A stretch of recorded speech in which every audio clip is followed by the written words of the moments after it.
හරි. එතකොට මෙන්න මේ ආකාරයට තමයි අපි A B කියන ප්‍රතික්‍රියක දෙක ප්‍රතික්‍රියා කරලා C සහ D කියන ප්‍රතිඵල හැදෙනවා නම් ඒ අවස්ථාවේදී ප්‍රතික්‍රියාවේ මධ්‍යස්ථ ශීඝ්‍රතාවය සඳහා අපි සමීකරණය ලියන්නේ මේ ආකාරයෙන්. right. දැන් අපි මේ සමීකරණය පාවිච්චි කරලා ගණන් හදන්න තියෙනවා. අන්නේ විදිහේ ගාණක් තමයි පස්වෙනි පිටුවේ අන්තිමටම තියෙන්නේ. පහත ප්‍රතික්‍රියා වල සලකන්න කියලා දෙන එක පහත ප්‍රතික්‍රියාව සලකන්න. 4ක් NO2 ධන ඔක්සිජන් හැදෙනවා 2ක් N2O5. 4ක් NO2 ධන ඔක්සිජන් 2ක් N2O5. මට මතක හිටියෙත් නම් මේ ගාන නම් හැදුවාගේ කමක් නැහැ මම දැන් ආය හදන්නම්.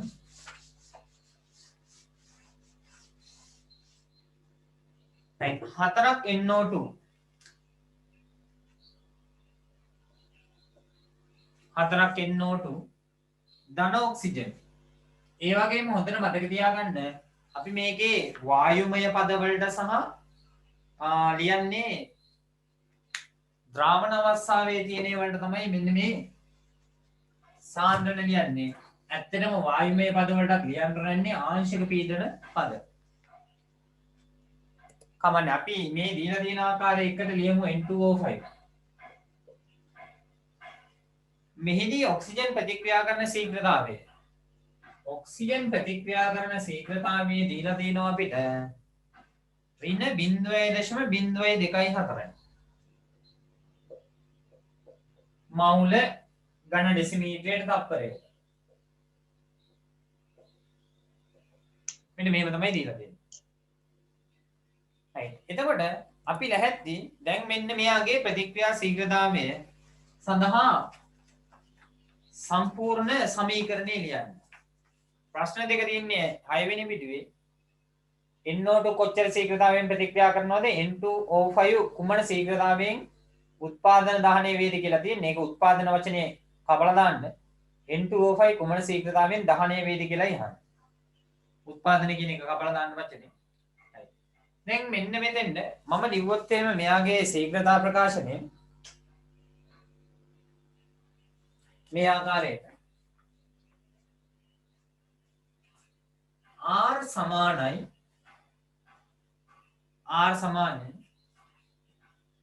ඍණ මෙයා වැය වෙනවා 4න් 1ක් ස්ටොයිකියෝමෙට්‍රික සංගුණිකයෙන් බෙදුවා ඩෙල්ටා NO2 සාන්ද්‍රණය බෙදීම ඩෙල්ටා T ප්‍රතික්‍රියකයක් වැය වෙනවා එයාගේ ස්ටොයිකියෝමෙට්‍රික සංගුණිකය 4 එහෙනම් 1 බෙදීම 4යි ඒකම සමාන වෙනවා ඩෙල්ටා මෙයත් වැය වෙනවා ඍණ ලකුණ දැම්මා වැය වෙනවා කියන්නේ ඩෙල්ටා ඔක්සිජන් සාන්ද්‍රණය බෙදීම ඩෙල්ටා T සමාන වෙනවා මෙතන උත්පාදනය වෙනවා මෙයා හින්දා ධන දෙකෙන් බෙදුවා ඩෙල්ටා N2O5 සාන්ද්‍රණය බෙදීම ඩෙල්ටා T N2O5 සාන්ද්‍රණය බෙදීම ඩෙල්ටා T මෙන්න මේ ආකාරය තමයි මධ්‍යස්ථ ප්‍රතික්‍රියා ශීඝ්‍රතා සමීකරණය ලියන්නේ. මම කිව්වා ටියුට් නැති අය පියන්තයට කතා කරන්න කියලා. ටියුට් ඔක්කොම IMS එකට දීලා තියෙන්නේ. මං ගාව මෙහෙ නෑ ටියුට්. එතකොට එයා එතනින් එයාට කොල්ලක් දෙන්නොත් එයා එතනින් අරගෙන පෝස්ට් කරයි. දැන් පන්තියට ඇවිල්ලා ටියුට් නෑ කිව්වට ඉතින් දැන් කරන්න දෙයක් නැහැ. right. එතකොට මෙන්න මේකේ අපිට දීලා තියෙනවා ඔක්සිජන් වැය වෙන ශීඝ්‍රතාවය. ඒ කියන්නේ මෙන්න මෙයා තමයි ඔක්සිජන් වැය වෙන ශීඝ්‍රතාවය. එතකොට ඔක්සිජන් වැය වෙන ශීඝ්‍රතාවය දීලා තිනවා ඍණ 0.024 ඝන ඩෙසිමීටරයට මෝල තප්පරයට. එහෙනම් මෙන්න මෙයාගේ අගේ ඍණ මෙයාත් ඍණ මෙන්න ඍණ 0.024 කියලා දීලා තියෙනවා. එතකොට ඍණයි වැඩි වුණාම හැමතිස්සෙම ප්‍රතික්‍රියා ශීඝ්‍රතාවය වෙන්නේ ධනාගයක් විදියට. ප්‍රතික්‍රියා ශීඝ්‍රතාවය වෙන්නේ ධනාගයක් විදියට. අපෙන් අහන්නේ මොකක්ද? එන්නකො 6 වෙනි පිටුවට. අහනවා NO2 කුමන ශීඝ්‍රතාවයෙන් ප්‍රතික්‍රියා කරයිද කියලා අහනවා. එහෙනම් මෙයා මෙයත් එක්ක කොච්චර වේගයකින් ප්‍රතික්‍රියා කරනවද කියලා බලන්න අපිට සම්බන්ධ කරන්න වෙන්නේ මෙන්න මේ දෙන්න.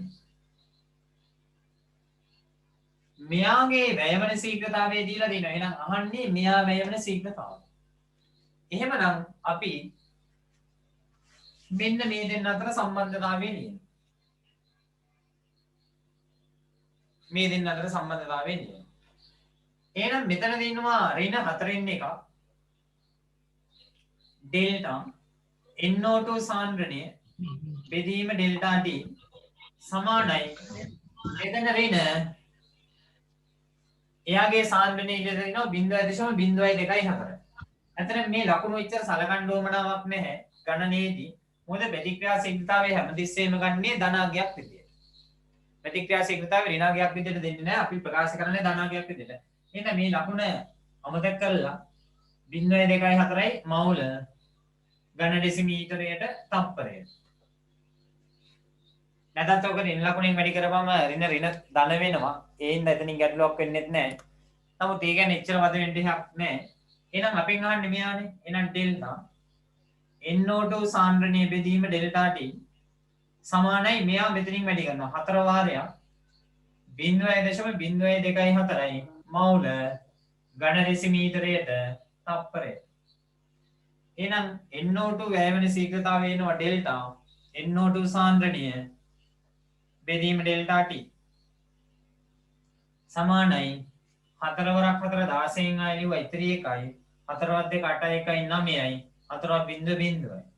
එහෙනම් 0.096යි මවුල ඝන ඩෙසිමීටරයට තප්පරය. ඔන්න NO2 වැයවෙන ශීඝ්‍රතාවය.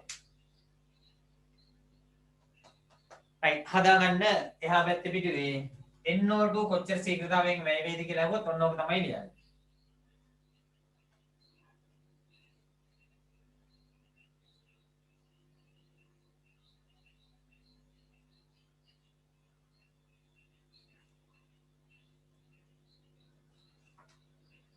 ඔන්න NO2 වැය වෙන ශීඝ්‍රතාවය.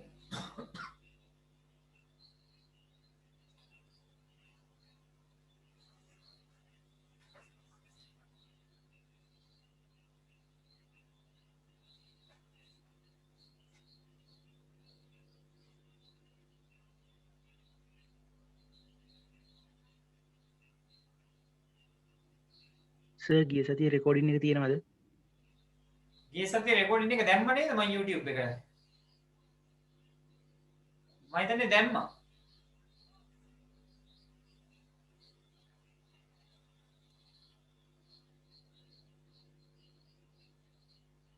නෑ පන්ති නම් පටන් ගන්න වෙන්නේ නැහැ ලොක්ඩවුන් එක ආයෙ බලන්නකො තව සති දෙක තුනක් යනකොට ආයෙ ලොක්ම වෙන්න වෙටයි වගේ. පන්ති පටන් ගන්න වෙන්නේ නැහැ දෙසැම්බර් වෙනකල්වත්. මොනවා නමුත් මේ පාඩම් කීපයක් මම ඉවර කරනවා හේතුව පන්ති පටන් ගන්න වෙන්නේ රිවිෂන් එකත් එක්කම. එතකොට මේ පාඩමේ දැනට නොතේරෙන දැන් ඔය යාළුවොත් එක්ක පොඩ්ඩක් ඩිස්කස් කරගන්න. චාලක රසායනයේ සම්පූර්ණ මෙන්න මේ විදිහේ සිද්ධාන්ත සටහනක් දෙන ඕගොල්ලන්ට ඔක්කොම නෝට් එක තියෙන එක. මේ විදිහේ පොඩි හැම පාඩමකටම තියරි වලට පොත් දෙනවා.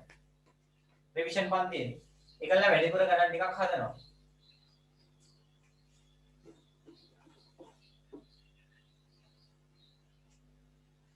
හරි නේද එහෙනම්? ඔන්න NO2 වැය වෙන ශීඝ්‍රතාවය. NO2 වැය වෙන ශීඝ්‍රතාවය.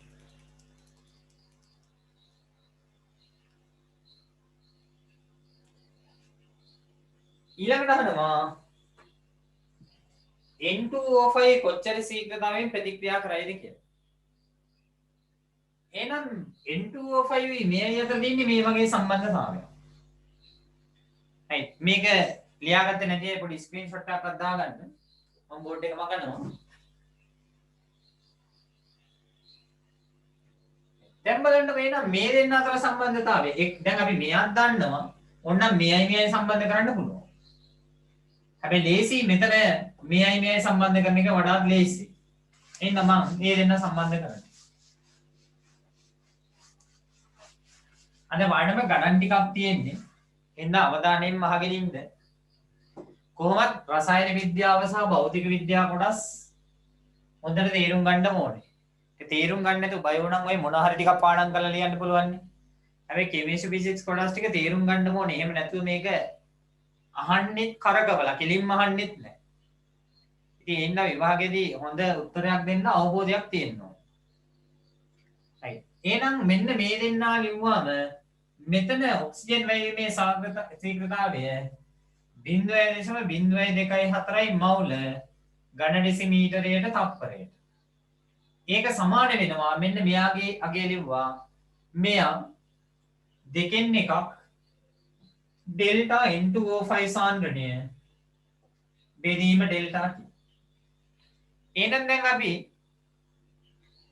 මෙයානේ හොයන්න තියෙන්නේ මේ දෙකෙන් මේ ගාන වැඩි කරනවා. එහෙනම් දෙක වැඩි කිරීම 0.024 මවුල ඝන ඩෙසිමීටරයට තප්පරයට සමාන වෙනවා ඩෙල්ටා N2O5 සාන්ද්‍රණය බෙදීම ඩෙල්ටා T. මං කරේ මොකුත් නෙමෙයි මෙන්න මෙයා හරස් ගුණයෙන් වැඩි කරලා මේ පැත්තට ගෙනාවා.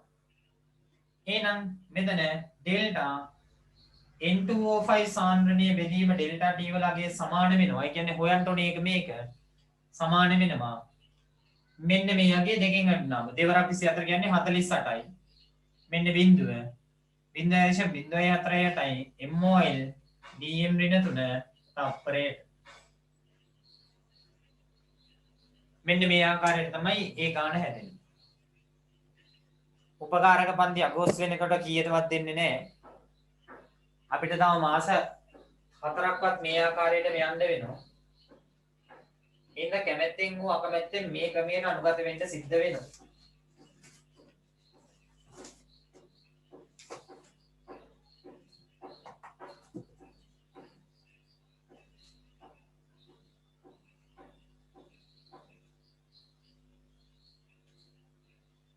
ඉස්කෝලෙත් ඉතින් පටන් ගන්නවා කිව්වට මොනෝ වෙයිද දන්නේ නැහැ නේද? දැන් අර ඩෙල්ටා ප්‍රභේදයක් ඇවිල්ලා තියෙනවා.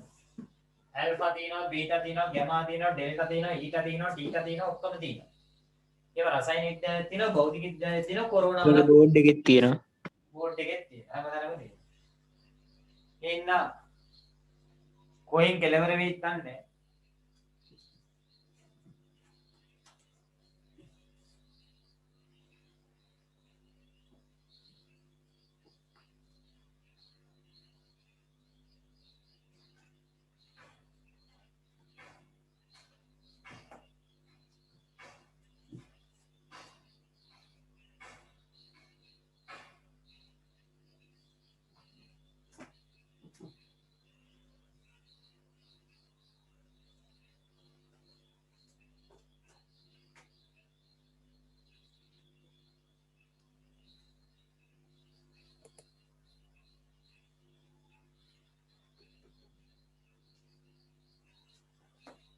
ගාන වරද්දන්න නැතුව ලියා ගන්න.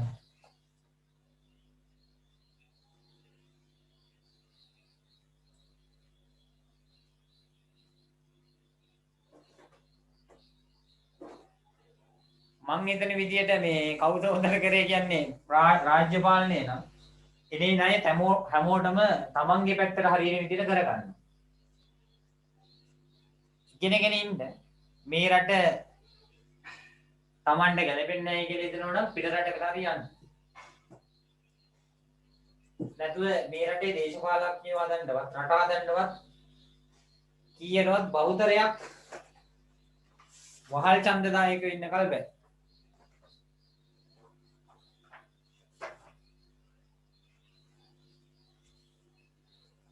සිංහල ඔඩි අකුරු වලින් ප්‍රභේදෙත් දන්නේ මොනවෙයිද දන්නේ. අයි ගාන ලියා ගන්නකො.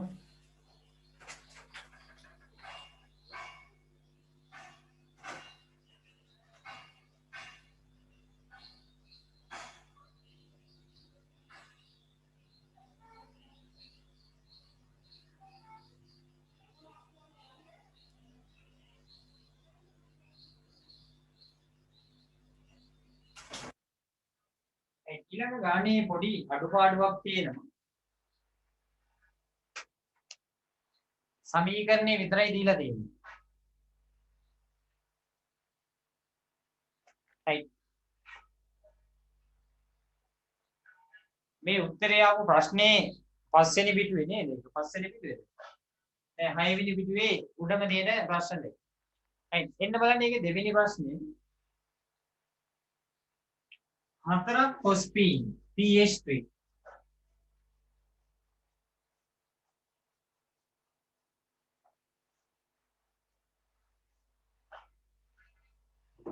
හතරක් pH3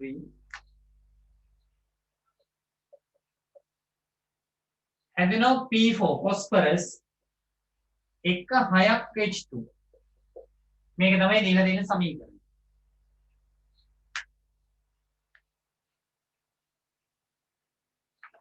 right.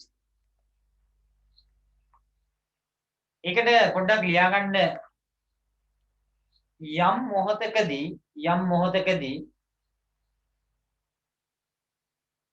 යම් මොහොතකදී අණුක හයිඩ්‍රජන් සෑදීමේ ශීඝ්‍රතාවය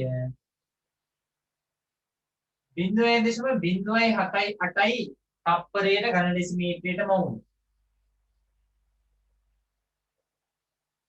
0.078යි තප්පරයට ඝන ඩෙසිමීටරයට මවුල්. පළවෙනි එක අය කියනවා යම් මොහොතකදී අණුක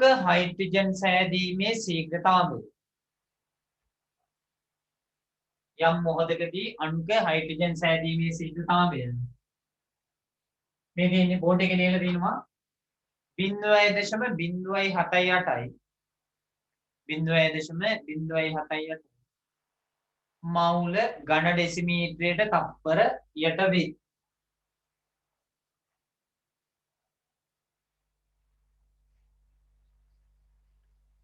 එහෙනම් පළවෙනි කොටස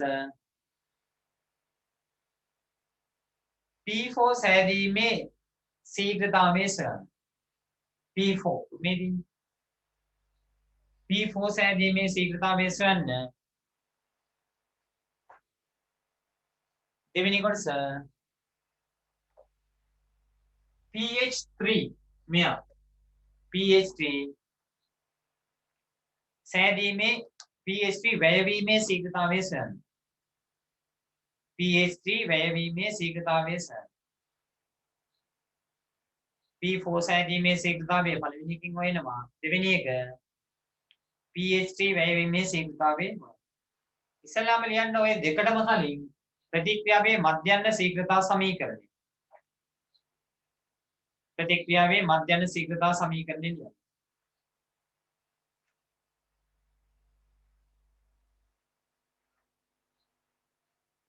ප්‍රතික්‍රියාවේ මධ්‍යස්ථ ශීඝ්‍රතා සමීකරණය.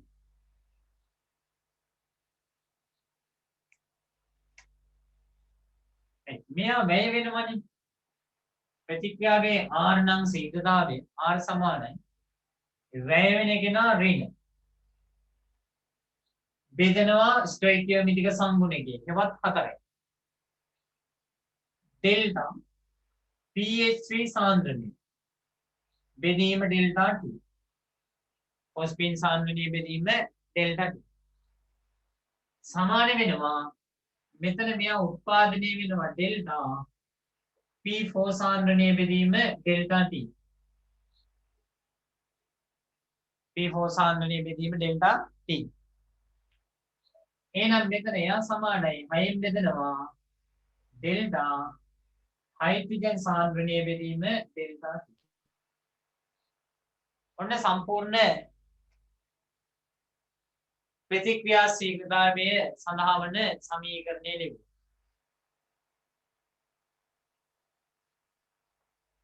ප්‍රතික්‍රියා ශීඝ්‍රතාවය සඳහා වන සමීකරණය ලැබුණා.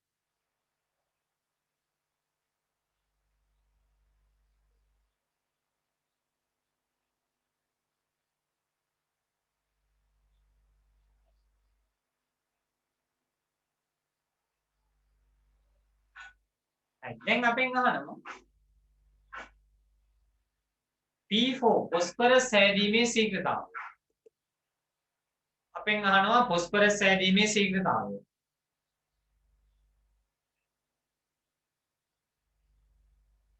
එහෙනම් අපිට දීලා තියෙන්නේ හයිඩ්‍රජන් සෑදීමේ ශීඝ්‍රතාවය මෙන්න මේ දෙන්න සම්බන්ධ කරලා. මේ දෙන්න සම්බන්ධ කරලා. එහෙනම් මෙයා තමයි හොයන්න දෙන්නේ ඩෙල්ටා P4 සාන්ද්‍රණයේ බෙදීම ඩෙල්ටා T සමාන වෙනවා 6න් එකක්. මෙන්න මෙයා දීලා තියෙනවා හයිඩ්‍රජන් වැයවීමේ ශීඝ්‍රතාවය. කීයද? 0.078. එහෙනම් 0.078 මවුල ඝන ඩෙසිමීටරයට තප්පරයට. 0.078 මවුල ඝන ඩෙසිමීටරයට තප්පරයට. එහෙනම් මෙතන ඩෙල්ටා P4 සාන්ද්‍රණය බෙදීම ඩෙල්ටා T කියන්නේ ෆොස්ෆරස් සෑදීමේ ශීඝ්‍රතාවය. සමාන වෙනවා මෙයා බෙදෙන්න ඕනේ. 0.078 බෙදන්න ඕනේ 6. දාන්න බලන්න උත්තරයක් බෙදලා.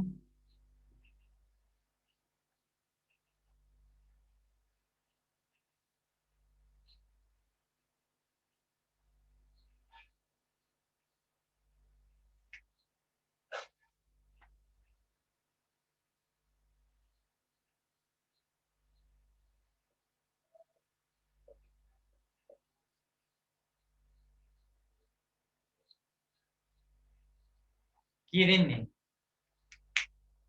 බිංදුවට නෑ 4 6 ඒවා එකයි ඉතිරි එකයි 18 6 වරක් 3. 0.01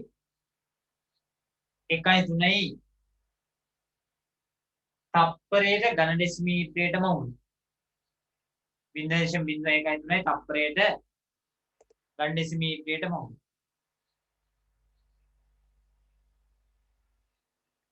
ඔව් එක්කෙනෙක් දැම්ම උත්තරේ. හදපු නැති අය ගාන හදාගන්න.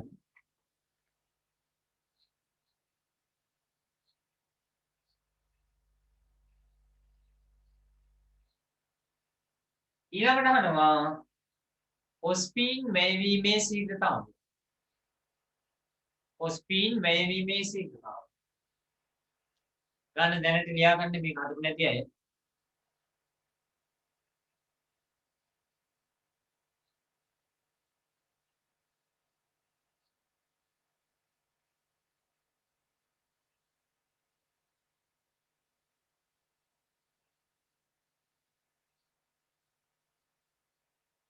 එතකොට අපිට සලකන්න වෙන්නේ දැන් මෙයා හොයාගත්තනේ අපි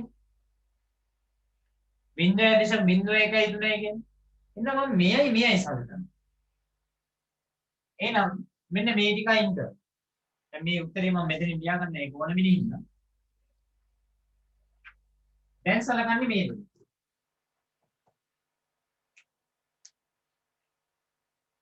එතන මේ දෙන්න ගත්තාම අපි ඔස්පීන් වැයීමේ ශීඝ්‍රතාවය මෙයාගේ ශීඝ්‍රතාවයෙන් 4න් 1 ගුණයක් වෙනවා. එහෙනම් මෙතන මෙන්න මෙයාගේ දැන් හෙව්වා කීයද? 0.01 3යි මවුල ඝන ඩෙසිමීටරයට තප්පරයට. එහෙනම් මෙන්න මෙයා එන 4න් 1ක් ඩෙල්ටා pH3 සාන්ද්‍රණීය බෙදීම ඩෙල්ටා T. එහෙනම් මේ 4 මෙහාට යනවා. එහෙනම් ඩෙල්ටා pH3 සාන්ද්‍රණීය බෙදීම ඩෙල්ටා T සමාන වෙනවා. මම ඉස්සෙල්ලා කිව්වා මේ ඍණ ලකුණු සලකන්න එපයි කියලා ගණන් හදනකොට. එහෙනම් මේ සංඛ්‍යාව වැඩි වෙනවා 4න්. 4 වාරයක් මේ 4 මෙතෙන් යනවා. 0.01 3යි MOL DM ඍණ 3 තප්පරේ.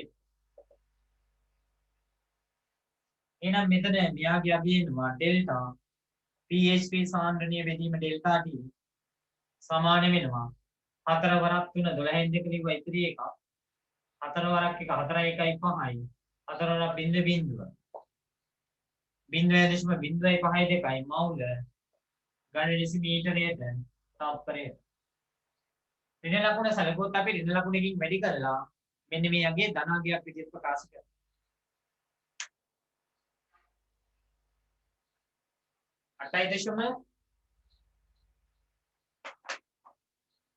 8.4 වැඩි වුණාම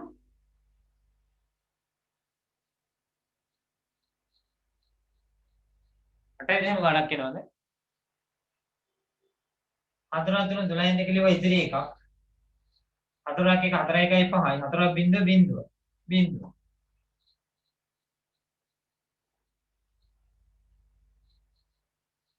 බිංදුවේ දේශ බිංදුවයි 5යි.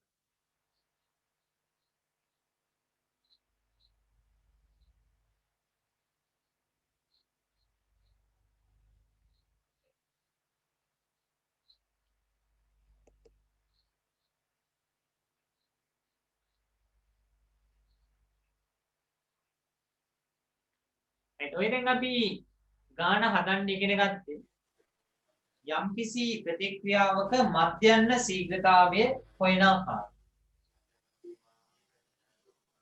එතකොට ඔක්සිජන් මෙතන තිබ්බේ හයිඩ්‍රජන් වැය වෙනම නම් 0.070ට ගිහින් ෆොස්ෆීන් 0.052කින් වැය වෙනවයි කියන එක තමයි ඉතින් අදහස් වෙන්නේ.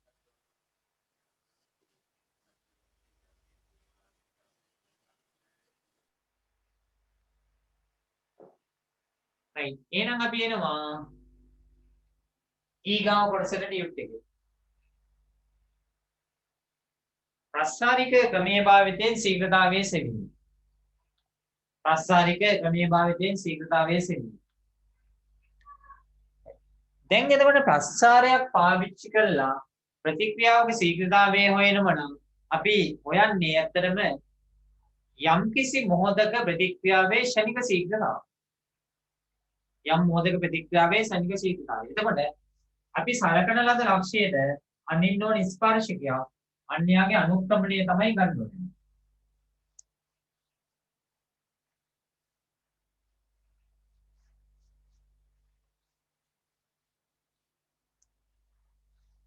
right බලන්න මෙතන දීලා දෙනවා අපිට N2O5 වල වියෝජනය. එහෙමනම් N2O5 වියෝජනීය වෙනවා. එයා බිඳ වැටෙනවා. දෙකක් N2O5 බිඳ වැටෙනවා. 4ක් NO2 ධන ඔක්සිජන් බවට. 4ක් NO2 ධන ඔක්සිජන්. මෙම ප්‍රතික්‍රියාව සිදුවීමේදී එනම් N2O5 වියෝජනය වීමේදී NO2 හා ඔක්සිජන්ගේ මෞලික සාන්ද්‍රණය වැඩි වන අතර N2O5 වල මවුල ප්‍රමාණය මොකද වෙන්නේ? අඩු වෙනවා. එතකොට පැහැදිලිවම ප්‍රතික්‍රියක වැය වෙනවා ප්‍රතිඵල උත්පාදනය වෙනවා. මේ ප්‍රස්ථාරිකව පහත පරිදි දක්වන්න පුළුවන්. එහෙනම් මෙන්න මේ ප්‍රස්ථාරය අඳිනකොට හොඳට මතක තියාගන්න ඕනේ අපි මේ පැත්තට ගන්නවා කාලය. කාලය මනින්නේ තප්පරවල. එතකොට මේ පැත්තට ගන්නවා සාන්ද්‍රණය. සාන්ද්‍රණීය විදිහට ප්‍රතික්‍රියක සාන්ද්‍රණය ප්‍රතිඵල සාන්ද්‍රණය දෙකම ගන්න පුළුවන්. මෙයා මනින්නේ මවුල ඝන ඩෙසිමීටරේ. සාන්ද්‍රණය මවුල ඝන ඩෙසිමීටරේ. right. ප්‍රස්ථාරයේ අක්ෂ දෙක ලකුණු කරගන්න.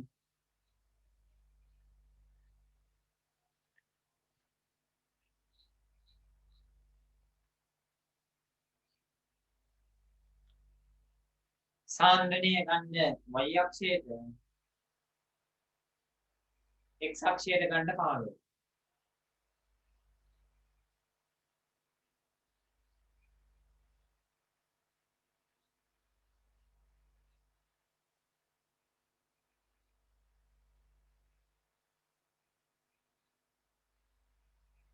දැන් බලන්නකො ආරම්භයේදී මෙයා ගොඩක් තියෙනවා අවසාන වෙද්දී එයා මේ වෙනවා. එහෙනම් ආරම්භයේදී N2O5 සාන්ද්‍රණය උඩින් තියෙනවා. අවසාන වෙද්දී අඩු වෙන්නේ. අපිට හරියටම කියන්න බෑ බිඳුවක් වෙනවද කියලා. බිඳුවක් වෙනවා කියලා ගත්තොත් මේ අක්ෂරයටම ගන්නවා. අපි දල ප්‍රස්ථාරයක් අඳිනවා. මෙන්න මෙයාගේ සාන්ද්‍රණය අඩු වෙනවා. එහෙනම් කාගේද මේ විචලනය අපි දැක්ුවේ N2O5 වල. N2O5 වල ආරම්භයේදී උපරිම සාන්ද්‍රණයක් තියලා ක්‍රමයෙන් යා මොකද වෙන්නේ? අඩු වෙනවා. ඒක පොඩ්ඩක් තේරුම් එහුන්නේ. ඒක තේරුම් නැහැ සර් හරියට.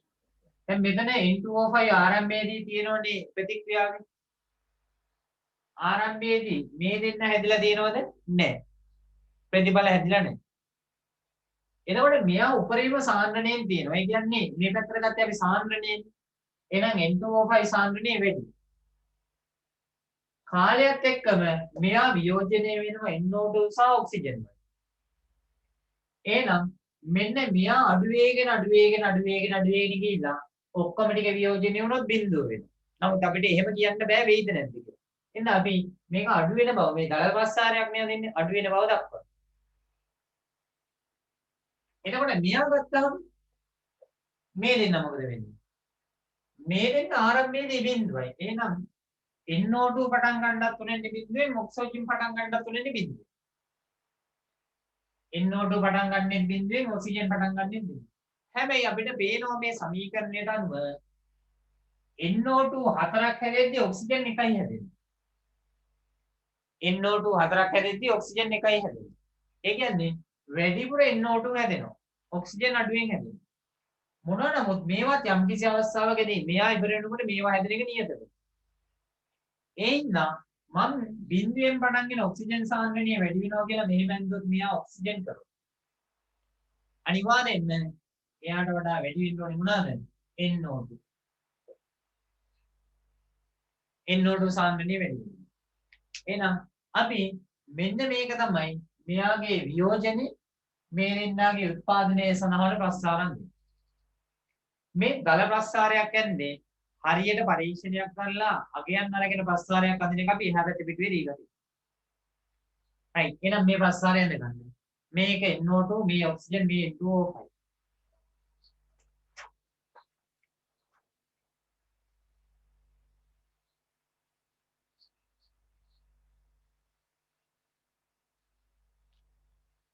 මෙතන NO2 ඔක්සිජන් වේ තියෙන්නේ ආරම්භයේදී හැදිලා නැහැ.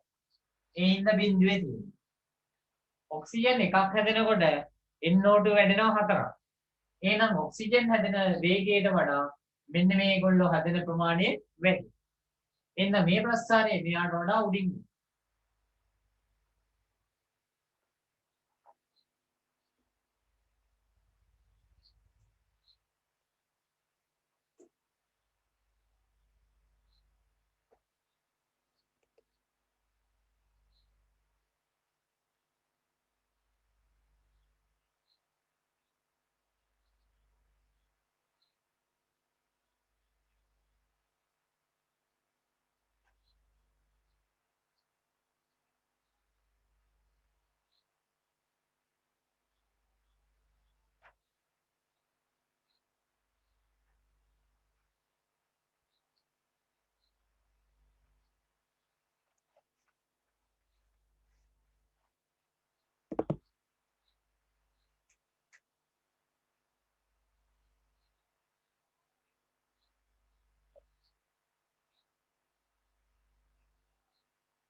එන්න බලන්න එහා පැත්තේ පිටුවට.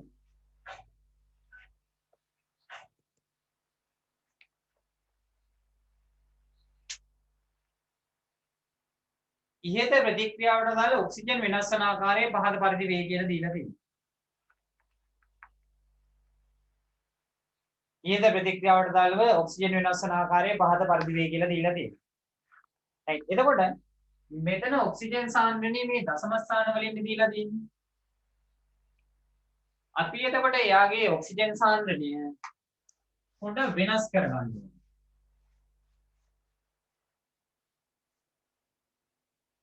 මොකද මේ දශම ස්ථාන ගොඩක් තියාගෙන ගණන් හදන්න බෑනේ.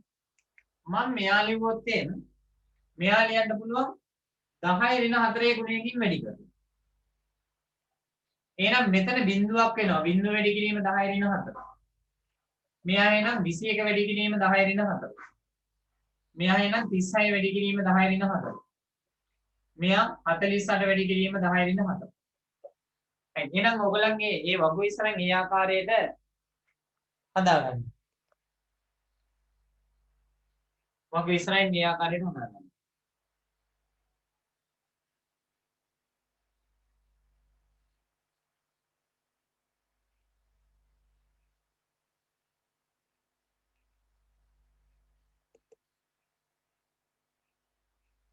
එහෙනම් මේ පැත්තට ගන්නවම ඔක්සිජන් සාන්ද්‍රණිය.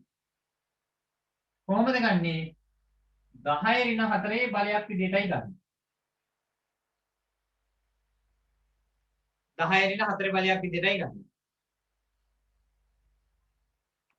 මේ පැත්තට කාලය තප්පර ඒක ඒ විදිහටම ගන්න.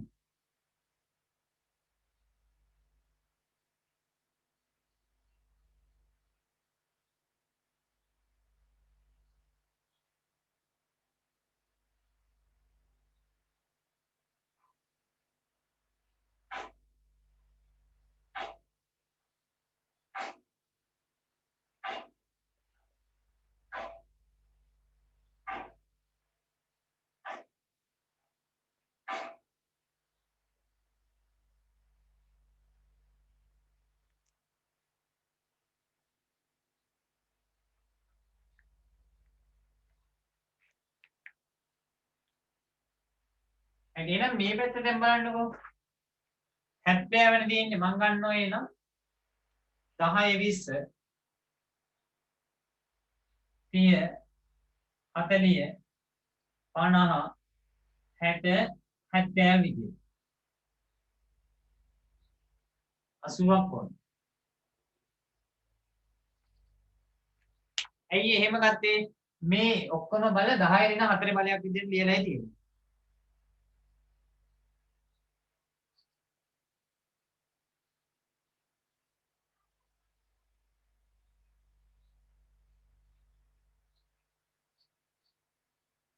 ප්‍රශ්නාරි අක්ෂර දෙක ලකුණු කරගන්න.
සමීර සර්ගේ පන්තිය අද තියේද කියලා කියන්න අමාරුයි. මොකද සමීර සර්ගේ අම්මා නැති වුණා දැන් දවස් දෙකකට කලින්.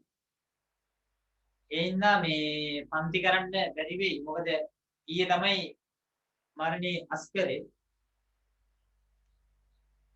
ඒ හින්දා පොඩ්ඩක් මේ සමීර සර්ගේ සංවිධායකයා ඉන්නේ කවුද රමේෂ්ට මැසේජ් එකක් දාලා බලන්න. සමහරක් වෙලාවට කලින් මේ රෙකෝඩින් එකක් කරලා තිබ්බොත් 10යි.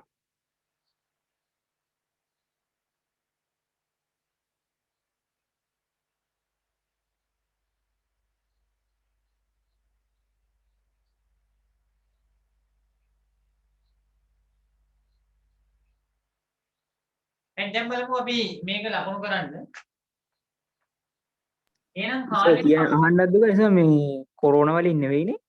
නෑ නෑ මේ වයස මොකක් හරි අසනීපයක් තිබ්බා. ඒ අසනීපෙන් ඉඳලා. එතකොට මෙන්න මේකේ ප්‍රතික්‍රියාවේ කාලයේ බිඳුවක් වෙද්දි ප්‍රතික්‍රියක සාන්ද්‍රණීය බිඳුව. එහෙනම් මෙතන බිඳුව.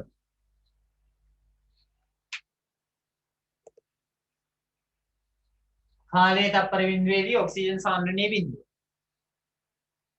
ඊළඟට බලන්න කාලයේ තප්පර 600ක් වෙද්දී ඔක්සිජන් සාන්ද්‍රණීය 0.221 නේ. එහෙනම් ඒකම ලියුවා 21 වැඩි කිරීම 10 ඍණ 4 කියලා. එහෙනම් මෙතන 20 නම් මේ හරිය 25 21 කියන්නේ මෙන්න මේ වගේ තමයි. ඔන්න 20.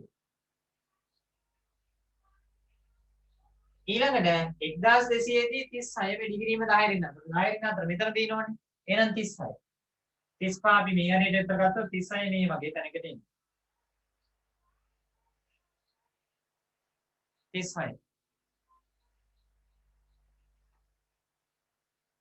ඊළඟට බලන්නකෝ එන්නේ 48. 50 මේ හරිය නම් අපි ගමු 48 මේ වගේ. ඔන්න 48. ඊගාවට එනවා 57. මේ හරියට වගේ ගමු. 57. ඊගාවට 63. මේ හරියම.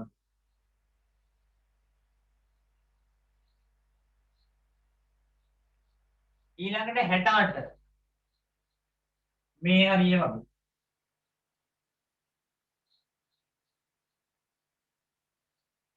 68. ඊළඟට 72.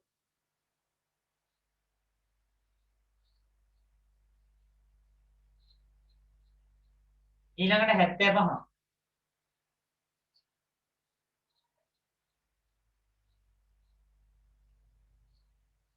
ඊළඟට 77.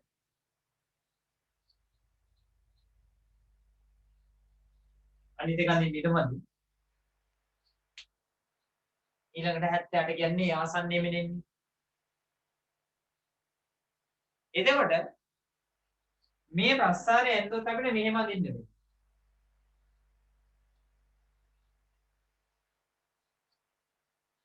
මෙන්න මේ ආකාරයට.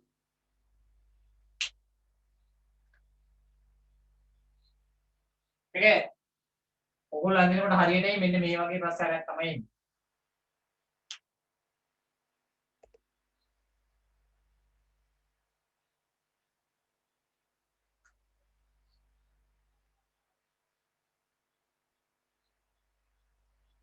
ප්‍රස්ථාරය එන්න ගන්න.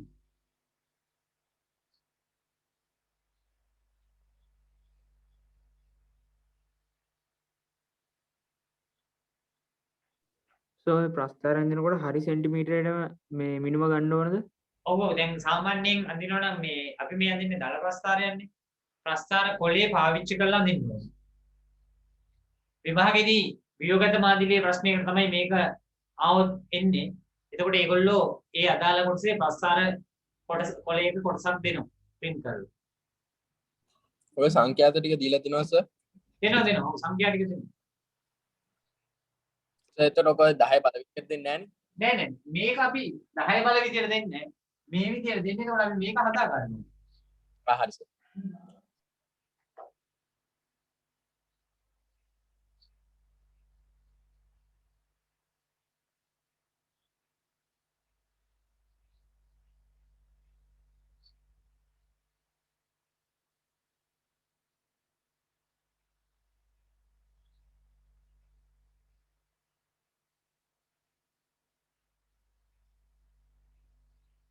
මේකේ මේ දශම ස්ථාන නැති වෙන ආකාරයට දශම ස්ථාන හතරක්නේ 10 ඍණ 4න් වැඩි කරලා සංඛ්‍යාවේ එන්නම නේ.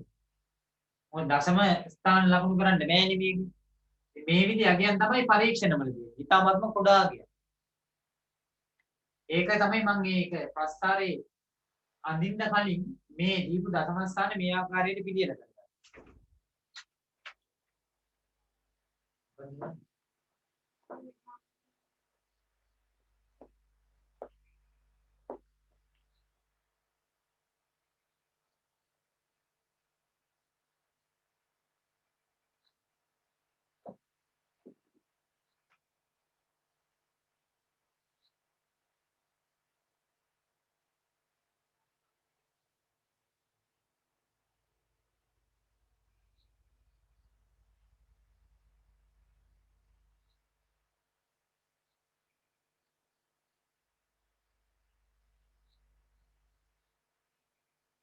එතකොට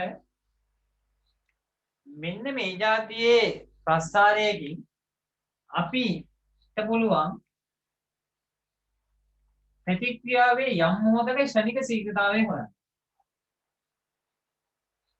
ප්‍රතික්‍රියාවේ යම් මොහොතක ක්ෂණික ශීඝ්‍රතාවය හොයන්න පුළුවන්.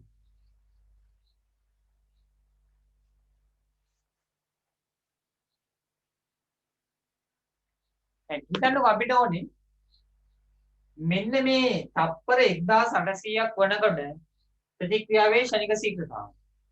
එතකොට කරන්නේ මෙන්න මෙතන ඉඳන් මෙතෙන් මේ ලක්ෂය 1800 මේ ලක්ෂය නම් මෙන්න මෙතෙන් අදින ස්පර්ශක. එතෙන් ස්පර්ශකයක් ඇනලා ඒ ස්පර්ශකය අනුක්‍රමණය වෙයි. මේවා. මෙතෙන් මේ විදිහට ස්පර්ශකයක් ගන්න.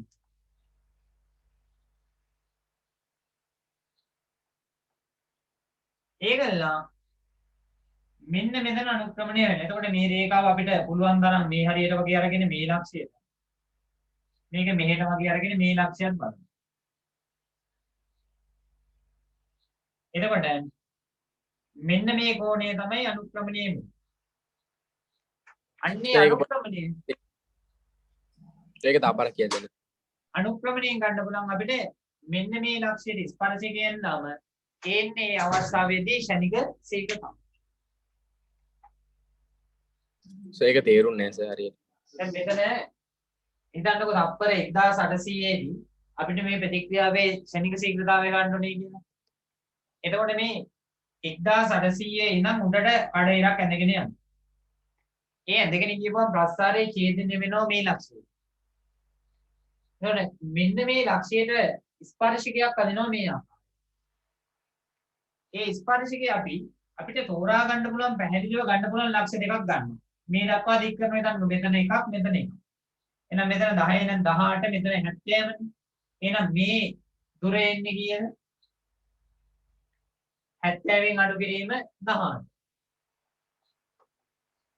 මෙතන එනවා මෙන්න මේ දුර. ඒ කියන්නේ තීට අනුක්‍රමණයේ ප්‍රශ්න. ඒ අනුක්‍රමණය සමාන වෙනවා ප්‍රතික්‍රියාවේ ක්ෂණික ශීඝ්‍රතාවය. මෙච්චර දුරට අහන එකක් නෑ. අපි බලමු ඉතින් රිවිෂන් එකේදී මේ සැරේ විභාග ප්‍රශ්න පත්‍රය බලලා රිවිෂන් එකේදී ඒව ඕනේ වුණොත් ඔය જાතිය ගණන් දෙකක් හදන්න. සර් මේ ප්‍රශ්න විභාගෙ දෙන විදිය පොඩ්ඩක් මේ ගණන් වගේක් හදමුත් සර්. දැන් අපි මේකේ කරොත් දැන් බහුතරයකට තියරි කියලා දෙන එක තේරෙන්නේ නැහැනේ. ගණන් හදනකොට තව තේරෙන්නේ. ඉස්සෙල්ලාම තියරි ටික අල්ලගමු. පන්ති පටන් ගත්තාම කරමු ගණන් ටික. ඒ වුණාට සර් එක ගානක් දෙකක් කරමු සර්. ඉතින් ඊට මේකම ගාන හදන්න පුළුවන්. කරමුනේ සර් එකක් කරමු. 70 වලින් තප්පර 1800 දී ක්ෂණික ශීඝ්‍රතාවය. අනුක්‍රමණයේ m කියන්නේ tan θ.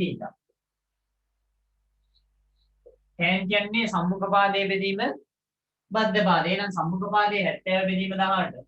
70ට කිරීම 18. බද්ධ පාදයේ වෙනවා මෙතන කීයද?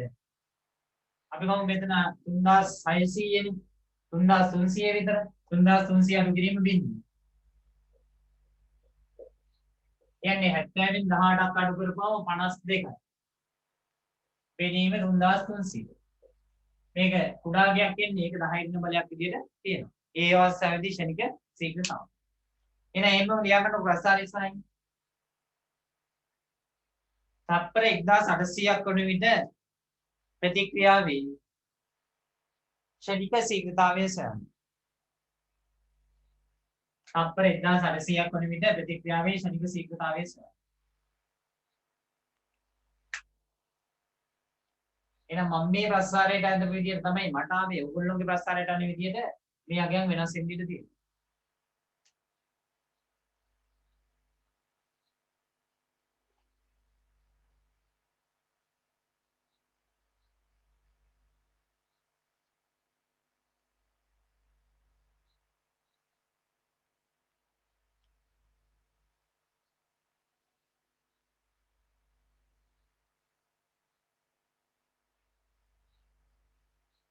එහෙනම් අනුක්‍රමණයෙන් තමයි ලැබෙන්නේ ශනික ශීඝ්‍රතාවය. එහෙනම් ශනික ශීඝ්‍රතාවයේ සමානයි අනුක්‍රමණය.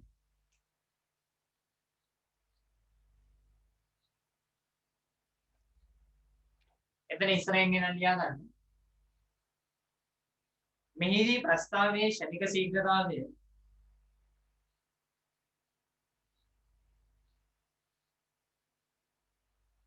ප්‍රතික්‍රියාවේ ශනික ශීඝ්‍රතාවය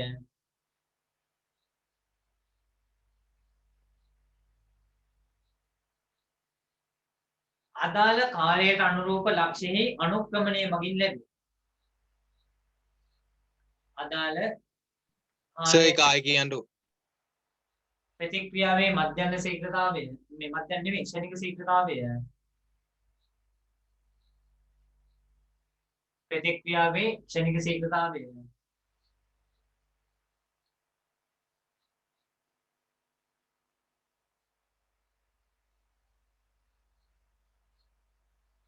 එම කාලයට අනුරූප ලක්ෂ්‍යයෙහි එම කාලයට අනුරූප ලක්ෂ්‍යයෙහි එම කාලයට අනුරූප ලක්ෂ්‍යයෙහි ඇඳි ස්පර්ශකය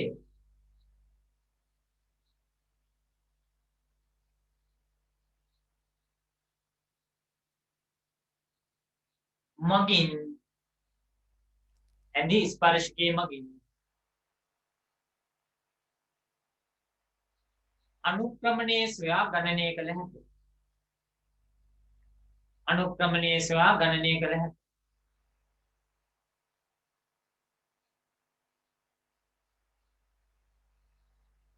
එහෙනම් අනුක්‍රමණය සමානයි මම මේ m tan θ අරමුණ ටික මගලා දාන්නම්. ඒකට උඩ නැත්නම් සංකීර්ණ වැඩි හින්දා. එහෙනම් අනුක්‍රමණය සමානයි. මෙන්න මේ උස. මම මෙතන අරගෙන තින්නේ 70 කියලා. මෙතන නම් තියෙනවා 18 කියලා. එතකොට 70 අඩු කිරීම 18. බෙදීම මේ දිග. මෙතන කීයද? 3300ක් කියලා ගත්තේ මෙතන. මෙතන බිඳුව. එහෙනම් 3300 අඩු කිරීම බිඳුව. එහෙනම් 52 බෙදීම 3300.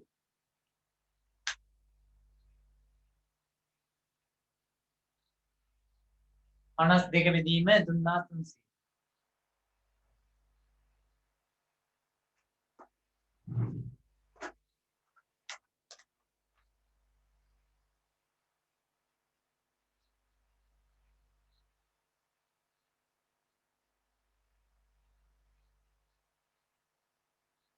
එනවා අපිට උත්තරයක් 0.01.5 7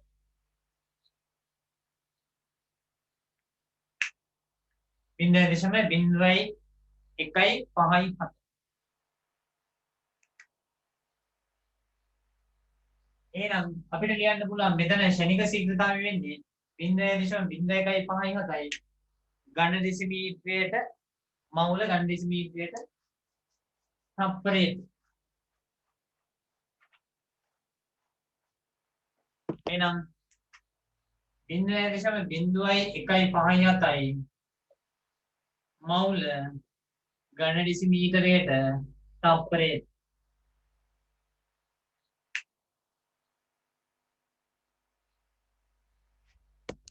ඔන්න ඔය ආකාරයට ශනික ශීඝ්‍රතාවය ගණනය කරගන්න පුළුවන්.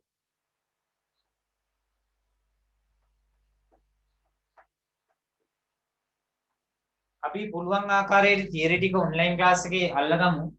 පන්ති පටන් ගත්තාම වැඩිපුර දෙයක් කතා කරමු. නැත්නම් බහුතරයකට කියන ඒවා තේරෙන්නේ නැහැ.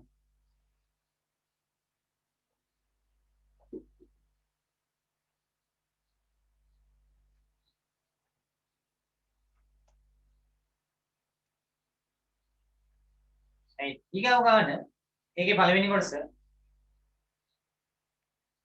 දැන් මම කිව්වා අනිවාර්යයෙන්ම ගිය මාසේ ටියුට් එක හම්බුනේ නැත්නම් IMS එකට ගිහිල්ලා කියලා ඉල්ල ගන්න කියලා චාලක රසායනික ටියුට් එක එතන යටින් තියලා තියෙනවා. අපිට දැන් මට සහ විතානගේ සර්ට කියලා තියෙනවා ඒගොල්ලන්ගේ දැන් එදත් කිව්වා ගියපාම මේ Zoom link එක මේ විදිහට එවන්න එපා group වලට ඒගොල්ලන්ගේ වෙබ්සයිට් එකට link එක දාන්න කියලා. මම ඉතින් හා කියලා ආවා. මේ ඒ වුණාට ඉතින් මේක ප්‍රායෝගිකව කරන්න ගියාම අප්සෙට් වැඩේ.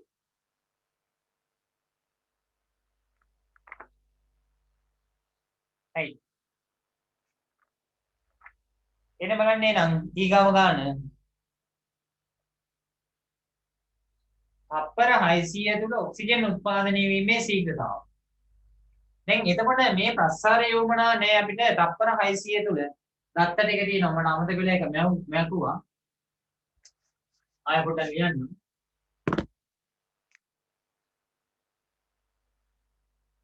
බිඳුවේදී 0.04යි 600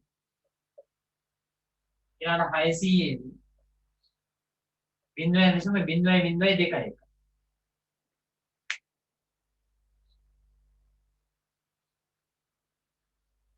එහෙමනම් අපි මෙන්න මේ ප්‍රස්ථාරේ උවමනා නැහැ අපිට ගාන හදන්න. මම මේක මකනවා.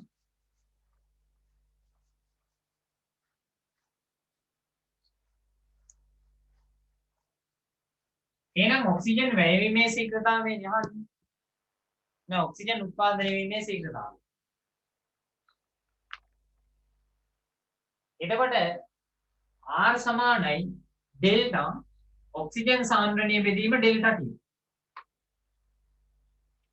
එහෙනම් බලන්නකො ඔක්සිජන් සාන්ද්‍රණයේ වෙනස කියන්නේ මේ වෙනසනේ. ඔක්සිජන් සාන්ද්‍රණයේ වෙනස කියන්නේ මේ වෙනස. එහෙනම් මෙතන R සමානයි ඔක්සිජන් සාන්ද්‍රණයේ වෙනස කියන්නේ 0.002න් අඩු කරන්න ඕනේ 0.00000 බෙදෙනවා කාලය 600 අඩු කිරීම බිඳුව.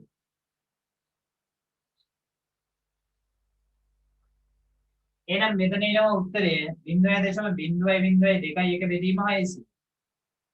ඔය කැල්කියුලේටර් එක අතේ තියෙන එකේ බෙදලා දාන්න බලන්න උත්තරේ.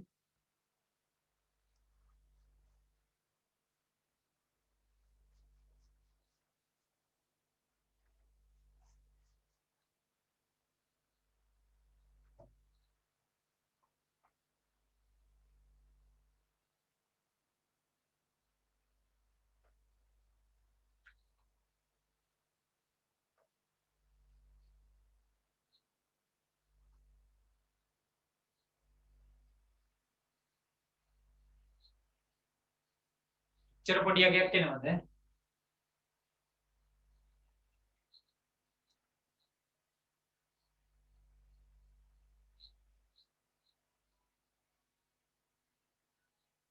ඔව් නේද?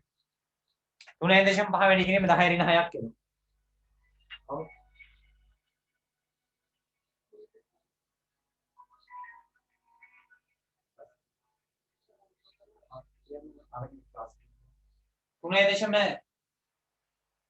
තුනේ දශම 3.5 වැඩි කිරීම 10 ඍණ 6. මවුල ඝන ඩෙසිමීටරයට තප්පරයට. 3.5 වැඩි කිරීම 10 ඍණ 6යි. මවුල ඝන ඩෙසිමීටරයට තප්පරයට. ඔව් අර බින්දු කොට තියෙන ටික මම අයින් කරලා එකපාරින්ම 10 ඍණ බලයක් විදියට තිබ්බා.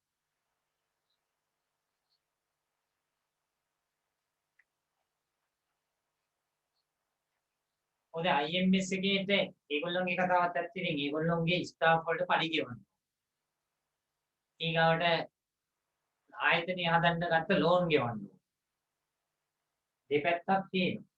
හැමෝම පහසුතාවයට පත් වෙලා ඉන්නේ.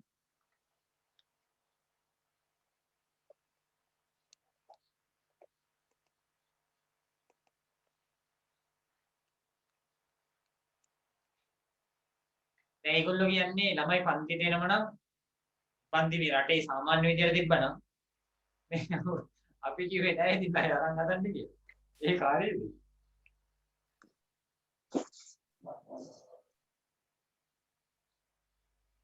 ආයතන පවත්වා ගැනීමේ ගැටලුව කියන එක හැමෝටම තියෙනවා.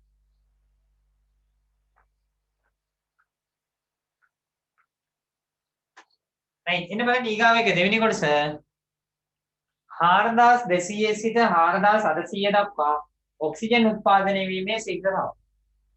මට ආයේ මේ අගින් ලියන්න දෙනවා මම මගපින්න.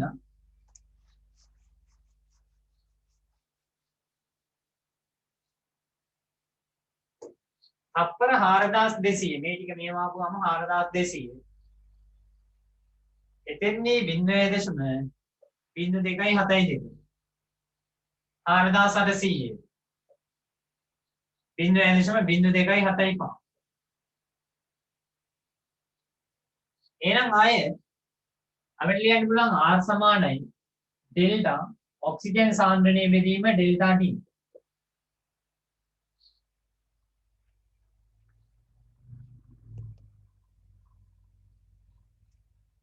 එතකොට මෙතන 0.0275න් අඩු කරන්න ඕනේ 0.0272 බෙදන්න ඕනේ කාලය වෙනස කියන්නේ 4800 අඩු කිරීම 4200.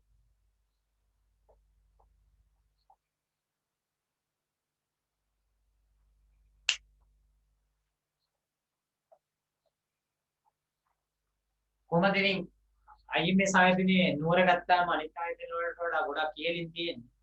ඉතින් ඒගොල්ලන් ඒ තියෙන පහසුකම් ටික නඩත්තු කරන්න ලොකු වේදමක් දාරනවා. AC වැඩ කරගෙන යනකොට ස්ටාෆ් එකේ අය ඇවිල්ලා එතන මේ වැඩ මගේ පන්තිය තරම් නෙවෙයි පන්ති ගොඩක් යනවනේ. ඒ වගේ වැඩ යනවා. ඉතින් එතකොට මේ මිනිස්සුන්ගේ පඩි ගෙවන්න ඕනේ. එහෙම ප්‍රශ්න ටිකක් තියෙනවා ඉතින්. ඒ හින්දා ඒගොල්ලෝ කියන්නේ පන්තියෙන් ටියුට් එක තියන්න උන ක්ලාස් ෆීස් එක ගෙවුවාම ළමයා අර සමීරසගේ පන්තියට වගේ ඒගොල්ලෝ ඇඩ් කරන්න ඕනේ. දෙපැත්තක් තියෙනවා ඉතින්.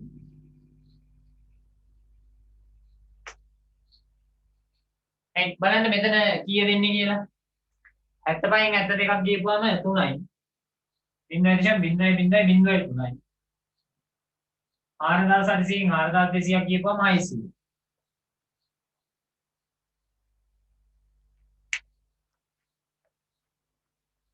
හදලා බැලුවේ නෑ මාත් හදලා බලන්න ඕනේ.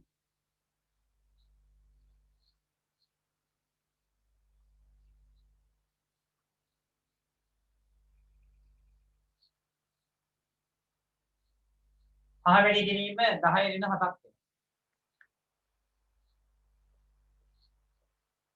මවුල ඝන ඩෙසිමීටරයට තප්පරේ මවුල ඝන ඩෙසිමීටරයට තප්පරේ.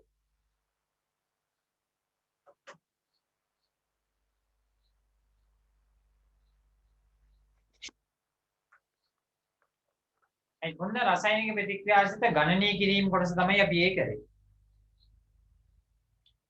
ඊළඟට මම එනවා ප්‍රතික්‍රියා යාන්ත්‍රණ. ප්‍රතික්‍රියා යාන්ත්‍රණ.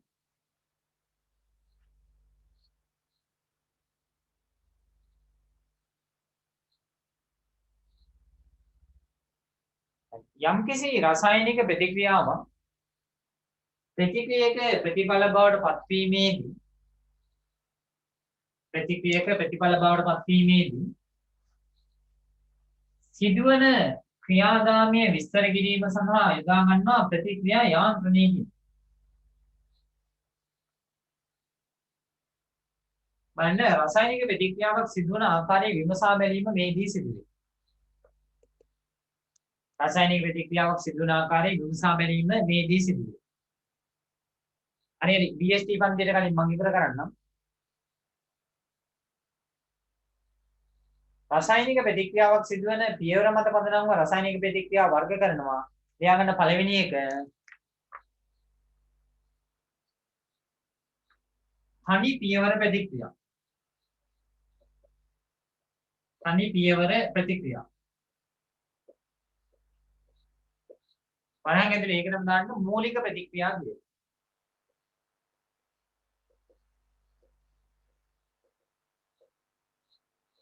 තනි පියවර ප්‍රතික්‍රියා එහෙම නැත්නම් මූලික ප්‍රතික්‍රියා.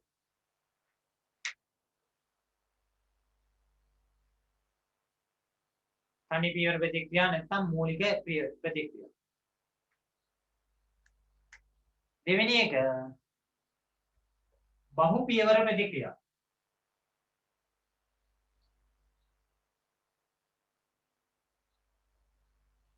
බහු පියවර ප්‍රතික්‍රියා හැවත් සංකීර්ණ ප්‍රතික්‍රියා.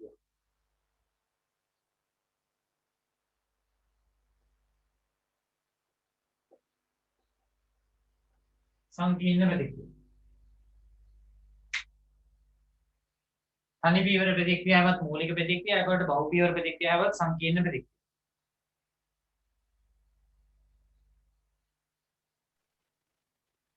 එතකොට යම්කිසි රසායනික ප්‍රතික්‍රියාවකදී ප්‍රතික්‍රියක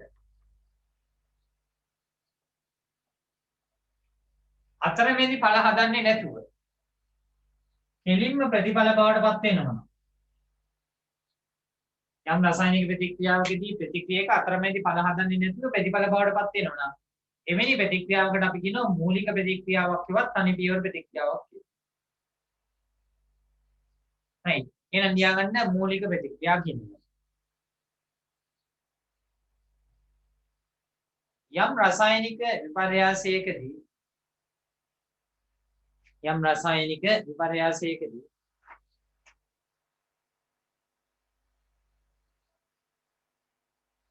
යම් රසායනික විපර්යාසයකදී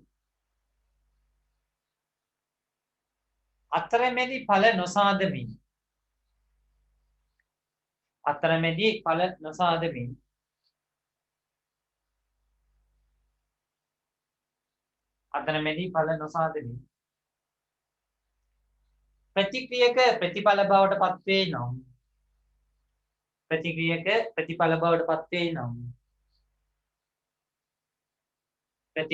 ප්‍රතිඵල බවට පත් වේ නම් එවැනි ප්‍රතික්‍රියා මූලික ප්‍රතික්‍රියාව වේ.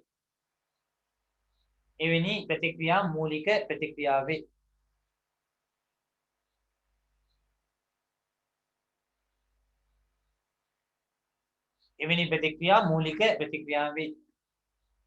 සාමාන්‍යයෙන් ගත්තාම මූලික ප්‍රතික්‍රියා මොකද වෙන්නේ? පරිසරයේ ඊටාත්ම අඩුයි. ඔක්කොම දෙන්නේ වැඩිපුරම දෙන්නේ බහු පියවර ප්‍රතික්‍රියා. එහෙනම් මම අදට පන්තියේ නවත්තනවා. ඊගාව දවසේ මූලික ප්‍රතික්‍රියාවල අනුගතතාවයේ සමග ප්‍රතික්‍රියා යාන්ත්‍රණය කියන කොටසට තමයි එන්නේ. එහෙනම් සියලු දෙනාටම සුබ දවසක්. අටට රංජන සගේ පන්තියේ තියෙනවා කියලා දානවා. ඇත්තේ දන්නේ නැහැ, බොරු දන්නේ නැහැ. කමන්නේ පන්ති තියෙනවා නම් මේ පන්ති වලට සහභාගී වෙන්න. එහෙනම් සියලු දෙනාටම සුබ දවසක්. තැන්කුයි Thanks, sir.